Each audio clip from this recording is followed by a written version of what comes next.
Buongiorno, signore e signori. Benvenuti a Firenze. Welcome. My name is Achilles Tsaltas. I'm the president of the Democracy and Culture Foundation. And welcome to this beautiful city of Florence. In some ways, the story of Art for Tomorrow is really about the story of cities, how cities shape and how they foster the arts and culture. And when we met with Sheikha Mayasser at the New York Times, where we founded this conference, I think we were all inspired a little bit by the Bilbao effect. You know, wonderful structure, an ecosystem develops around it, and all of a sudden arts is doing something for the creative economy. We then went to Doha, of course, where Farah Nayeri can tell us all about the Doha effect, as she articulated so well back then. Berlin, for the edgy effect, I guess. Matt Anderson, our European culture correspondent, who spends a lot of time there, can talk to you about it. In Athens last year, where we saw the interplay of an edgy modernity with antiquity, and now in Florence, the birthplace of Renaissance. It is a beautiful city. We chose Florence because of its beauty, because of its humanity, because of its nobility. And talking about beauty, just take a deep breath and look up. I mean, look at this absolutely wonderful room. And, you know, the funny thing is that you'll find something similar. You find this beauty in every other building in Florence. And talking about this wonderful residence back in the 1400s, it started as a residence, and the architect was none other than Filippo Brunelleschi, the very same man that designed the dome at the Duomo. So we're in history, and that's why we're here. An initiator of the Renaissance, and talking about other important people of the Renaissance, Botticelli is just around the corner. His tomb is in the wonderful church on Piazza Ognissanti. So please go and see that, but absorb the history that is around you. At this point, I'd like to thank Nawaf Jaida, the owner of this wonderful property, and Domenico Colella, the general manager of the St. Regis and the Westin Hotel, for hosting us. Thank you very much. I would like to thank all our sponsors, starting with Qatar Museums, of course. The chairperson, Her Excellency, has been an inspiration for this conference. Brunello Cucinelli, as I said yesterday, you know, tradition, heritage, craftsmanship, and the man's humanity, passion for humanity, speak very much to the themes of our conference. Ruinar Qatar Creates, Qatar Hospitality is another sponsor of ours. Palazzo Strozzi, where we all enjoyed the hospitality of Arturo Garanzino and Riccardo Lamy last night with the wonderful works that we saw there. So, that's all the thanks that I have to give. There's some experiential events that we will have later today, so please make sure that you sign up for those at the end of the day. Also, start using your social media. This is what it's all about. We're creating content here. And talking about content, I'd encourage you to have a read of the Art for Tomorrow conference, special report in the New York Times. We're partnering with them for so many years. We're independent now, but we're still with the Times in content and in spirit. There will be another special report in a week from now that will cover the outcomes of this conference. So what we decide here, what we talk about, travels around the world. I'd like to, before I introduce the mayor, and thank you very much, Mr. Mayor, for being here. On the weekend, I took a walk, wanted to immerse myself in history, and went to your Palazzo Vecchio, where you have a wonderful immersive exhibition. And I encourage you all to go. I was struck with one quote there. I think it's something that you produced as being president of Eurocities this year. The future is the story that today passes through about you. Who can you be to animate the future? This is the opportunity we have here. We have the opportunity to create great content and animate the future. So with this, I'd like to call on Mayor Nardella. Thank you very much for being here and hosting us. Over to you. Thank you. Thank you very much. Thank you, Achilles. So, ladies and gentlemen, dear Your Excellency, Sheikh Al-Mayasa, and authorities, it's a great pleasure for me to be here. First of all, I would like to congratulate to all of you for this important meeting, such open and global reflection on history and future. And I think we are honored to be here in this beautiful place. Be careful, don't touch anything, don't spray paint, because you know how could be my reaction. So, providing an insight of the city of Florence, its beauty and complexity is always a responsibility I undertake with a deep sense of gratitude to my citizens, since I have had the privilege to serve them standing 9 years ago. When I first took office, we had to handle a very powerful yet very delicate ecosystem, which consisted not only of monuments and artworks of the UNESCO area, and I'm very happy to have here the former General Director of UNESCO, Irina Bokova, a great friend of me and Florence. So not only UNESCO, but also of their identity, the quality of life and the future of its citizens, and of course its visitors. So the sentence that Achilles mentioned remind us that we can't have a future without the awareness about history, and history and future are two sides of the same coin. Florence has always been made of interactions and networks, able to generate growth, development, and new lifestyles. It's a potential that the city has always had within itself from Renaissance to modern days. Indeed, our city symbolizes Renaissance and humanism all over the world, but they are not only heritage of a glorious past. They are a way of thinking, a way of living, a way of leading culturally other cities and communities. This has been and is our challenge. How? Starting from the beauty of this city and the potential of this beauty in shaping not only an amazing landscape, but a community. The power a harmonic environment can have in shaping a harmonic society. And harmony also means social justice, care for environment, growth.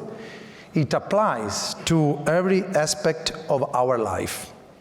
We can almost certainly state today that cultural heritage, activities, and arts as a means to social growth establish a fundamental equation between cultural vibrancy and social well-being. Looking at Florence heritage in a contemporary key, I have learned that when striving for humanity's values, we have to consider a specific aspect. The international context of a globalized world economy and relations which in a way have made the world smaller yet more frail and exposed to volatile balances. In thinking global, we must not forget the local dimension, since everything starts from local communities, therefore their cultural heritage. This is one of the crucial aspects that I understood, being president of Eurocities, which is the largest European mayors association we have in our continent. And all of us mayors are working together because we are really aware about how important, how crucial is a common commitment, a common engagement for an international cultural heritage. We need to restart from them by putting them at the center, because they are the very core of our existence as human beings and as a social ones. And within them, arts, cultural heritage, and production represent a creative force that allow us to face contemporary challenges, providing identity and at the same time ability to change, adapt, and to be in constant dialogue with what may appear different. Last but not least, let's not forget the so-called economy of culture, factor which draws attention to important data on the contribution of culture to economic growth and its impact on employment, for instance. This is, I think, the most important lesson from Renaissance, the link between economy and culture, development and education. So we can't keep separated all those aspects. This is how contemporary humanism and Renaissance are to Florence. And for this reason, we engaged and strongly committed in changing the cultural offer in the entire city. Just to mention some data, 444 sites and landmarks, 94 museums, 42 of which are in the UNESCO area. We have the biggest concentration of museums comparing with all kinds of other cities in the world. One museum for each 4,000 inhabitants. It's incredible. In the last few years, Florence has been rated in the top 5 cities for quality of leisure and culture offer in Italy, top 3 for culture vibrancy in Europe, and the first for the best museums in the world with the Uffizi Gallery. Contemporary art and culture production must be in dialogue with pre-existing heritage, and this is another point. We have an important mission: how to protect in the best way our cultural heritage. But it's not the only challenge.